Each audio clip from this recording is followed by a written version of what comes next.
नमस्कार और स्वागत है। आज तारीख है 13 नवंबर 2025, मतलब कल ही बाल दिवस है। तो जाहिर है आज की हमारी चर्चा भी कुछ इसी से जुड़ी हुई है। हमारे पास एसएन मेमंज गांगी में हुए एक बाल दिवस समारोह पर एक रिपोर्ट है। अब देखिए, पहली नज़र में तो ये किसी भी स्कूल फंक्शन की तारीफ जैसी लग सकती है। और हाँ, हमें ये साफ कर देना चाहिए कि हमारे पास जो सोर्स है वो इस इवेंट की बहुत ही पॉजिटिव तस्वीर दिखाता है। तो हम इसे एक तरफा तारीफ की तरह नहीं बल्कि एक केस स्टडी की तरह देखेंगे। केस स्टडी, सही कहा। समझने की कोशिश करेंगे कि अगर सब कुछ इतना ही अच्छा था तो उसके पीछे क्या वजह थी, वो कौन सी बातें थी जो उस इवेंट को खास बनाती हैं। बिल्कुल, हमारा मिशन यही पता लगाना है कि इस रिपोर्ट में इसे अनुपम यानी अनोखा क्यों कहा गया है।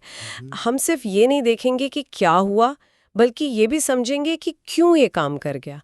और इस सब की शुरुआत एक बड़े ही मज़ेदार आइडिया से होती है। रिपोर्ट पढ़ते हुए जो बात मुझे सबसे ज़्यादा हैरान कर गई, वो थी शिक्षकों का रोल प्ले। आमतौर पर तो शिक्षक ऑडियंस में बैठकर बच्चों को मंच पर देखते हैं, यहाँ तो पूरी बाजी ही पलट दी गई थी। ये वाकई एक दिलचस्प उलटफेर है और ये सिर्फ मनोरंजन नहीं है, इसके पीछे देखिए गहरा मनोविज्ञान काम कर रहा है। इसी को थोड़ा खोलते हैं। ये रोल प्ले, ये किसी एक दो क्लास के लिए नहीं था। प्ले ग्रुप के नन्हे बच्चों से लेकर 10वीं के टीनेजर्स तक सबके लिए था। ये अपने आप में एक चैलेंज है। अब रिपोर्ट कहती है कि शिक्षकों ने मंच पर जीवंत चरित्रों और प्रेरणादायी कहानियों को उतारा। इसका मकसद सिर्फ हंसाना नहीं था, बल्कि ईमानदारी, सहयोग और नैतिक मूल्यों का पाठ पढ़ाना था। सोचिए, जो टीचर आपको रोज अनुशासन और फॉर्मूले सिखाते हैं, वो आपके सामने एक्टिंग कर रहे हैं, कोई मजेदार किरदार बने हुए हैं। हाँ, और यहाँ जो सबसे गहरी बात हो रही है वो है अथॉरिटी का घुल जाना। देखिए, शिक्षा मनोविज्ञान में कॉन्सेप्ट होता है अफेक्टिव फिल्टर हाइपोथेसिस कहते हैं उसे। Affective filter.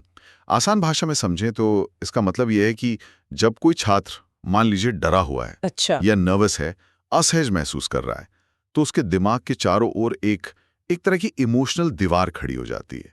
ये फिल्टर नई जानकारी को अंदर आने से रोकता है। आप चाहे कितना भी अच्छा पढ़ा लें, बच्चे के दिमाग में कुछ नहीं जाएगा। बिल्कुल, एक मानसिक दीवार है जो डर या तनाव की वजह से बन जाती है।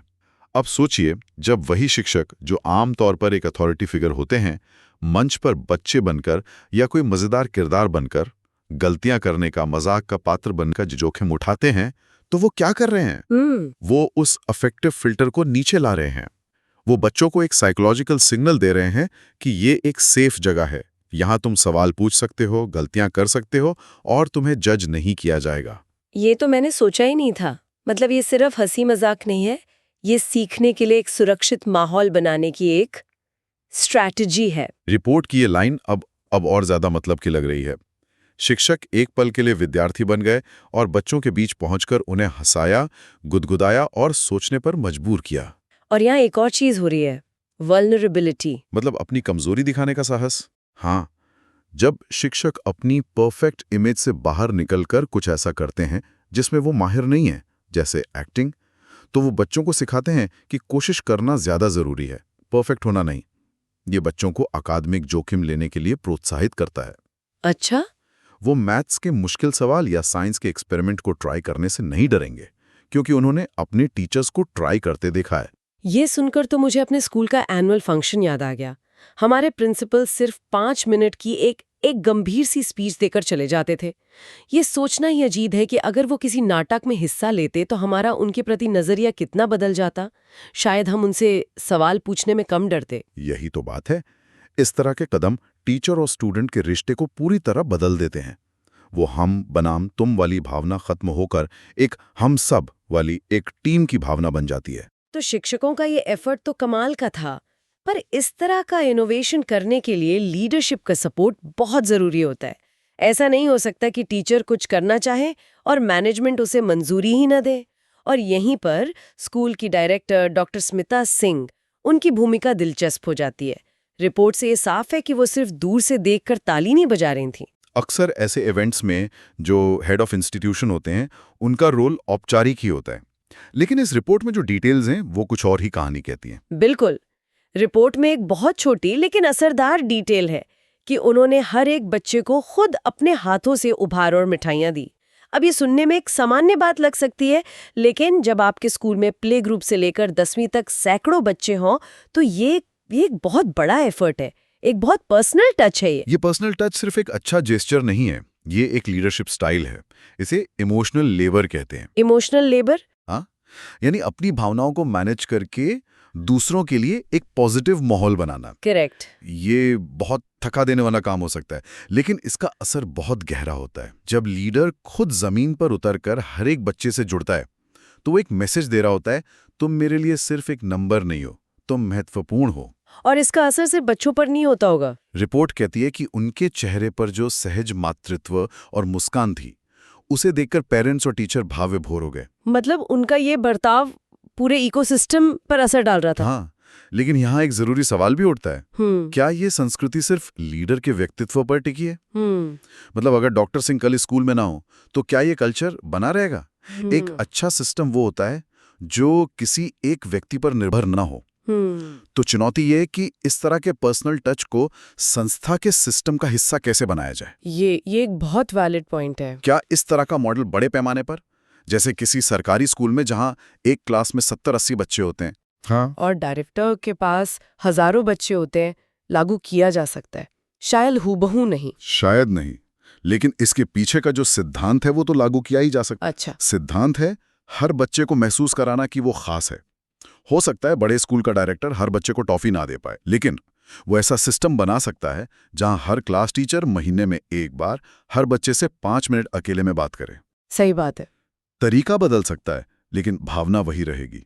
तो एसएन मेमोरियल का ये इवेंट एक आइडियल केस स्टडी है जिससे हम सिद्धांत सीख सकते हैं, भले ही तरीका कॉपी ना कर पाएं। तो अब तक हमने 2 चीजें देखी, शिक्षकों का इनोवेटिव तरीका जिसने सीखने का माहौल बनाया, और डायरेक्टर का पर्सनल टच जिसने अपनेपन की भावना पैदा की। अब इन दोनों को मिला दें तो उस दिन का माहौल कैसा बना होगा? रिपोर्ट में लिखा है, बच्चों की आनंद से भरी किलकारियां और उत्साह की गूंज। ये लाइनें अब सिर्फ शब्द नहीं लग रही, बल्कि हम उसके पीछे की वजहें देख सकते हैं। सही बात है। और ये सब मिलकर एक बहुत बड़े कॉन्सेप्ट की ओर इशारा करता है, जिसे कहते हैं इम्प्लिसिट करिकुलम, यानी अव्यक्त पाठ्यक्रम। अव्यक्त पाठ्यक्रम, ये क्या होता है? देखिए, एक तो होता है एक्सप्लिसिट करिकुलम, यानी वो सब जो किताबों में लिखा है, जो सिखाया जाता है, मैथ्स, साइंस, हिस्ट्री। हाँ। लेकिन इम्प्लिसिट करिकुलम वो है जो सिखाया नहीं जाता, लेकिन बच्चे स्कूल के माहौल से, टीचर के व्यवहार से और ऐसे इवेंट से सीखते हैं, जैसे सहयोग करना, दूसरों की इज्जत करना, फेल होने से ना डरना, खुश रहना। ये किसी किताब में नहीं पढ़ाया जाता। मतलब असली संस्कार और वैल्यूज वो इस इम्प्लिसिट करिकुलम से ही आते हैं। ज्यादातर वहीं से आते हैं। और एसएन मेमोरियल स्कूल का ये इवेंट उस अव्यक्त पाठ्यक्रम का एक प्रैक्टिकल एग्जाम था, जिसे उन्होंने बहुत अच्छे नंबरों से पास किया। रिपोर्ट की आखिरी लाइनें इसी तरफ इशारा करती हैं। ये बाल दिवस सिर्फ एक छुट्टी का दिन नहीं, बल्कि स्नेह और संस्कारों के सिंचन का एक ऐतिहासिक दिवस बन गया। संस्कारों का सिंचन? हाँ, ये शब्द सीधे सीधे इम्प्लिसिट करिकुलम की बात कर रहे हैं। वाह! अब ये पूरा इवेंट एक अलग ही रोशनी में दिख रहा है। जी। ये सिर्फ एक दिन का जश्न नहीं था, ये स्कूल की पूरी फिलॉसफी का एक लाइव डेमो था। रिपोर्ट में एक जगह स्कूल को खुशियों और ज्ञान का एक ऊर्जावान केंद्र कहा गया है। पहले ये एक अच्छी टैगलाइन लग रही थी, लेकिन अब इसके पीछे का पूरा सिस्टम समझ आ रहा है। वो खुशी और ज्ञान को अलग अलग नहीं देख रहे हैं। उनका मानना है कि जब बच्चे खुश होंगे तभी उनका दिमाग ज्ञान लेने के लिए तैयार होगा। और यही सबसे मॉडर्न और वैज्ञानिक सोच है। न्यूरोसाइंस भी यही कहता है कि पॉजिटिव इमोशंस सीखने की क्षमता को कई गुना बढ़ा देते हैं। तो वो जो कर रहे हैं वो सिर्फ अच्छा नहीं है, वो प्रभावी भी है। तो अगर हम आज की इस पूरी बातचीत को समेटें तो हमारे सुनने वालों के लिए मुख्य टेकअवेज क्या होंगे?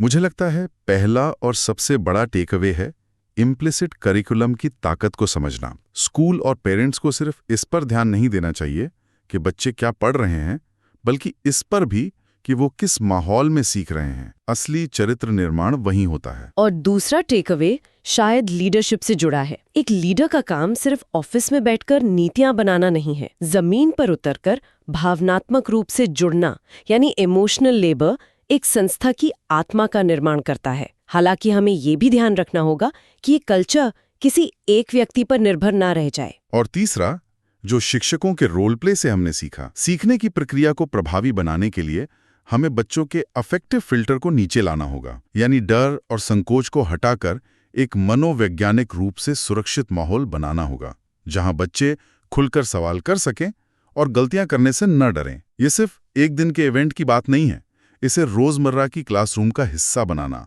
असली चुनौती है। इस पूरी चर्चा से मेरे मन में एक सवाल उठ रहा है।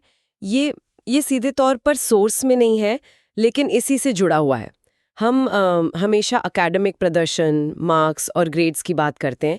इस तरह के स्नेहपूर्ण और यादगार अनुभव बच्चों की मार्कशीट पर शायद सीधे तौर पर न दिखें। शायद नहीं। तो मेरा सवाल ये है कि ये अनुभव, ये इम्प्लिसिट करिकुलम बच्चों के वयस्क जीवन में उनके व्यक्तिगत चरित्र और सामाजिक व्यवहार को किस हद तक प्रभावित करते हैं?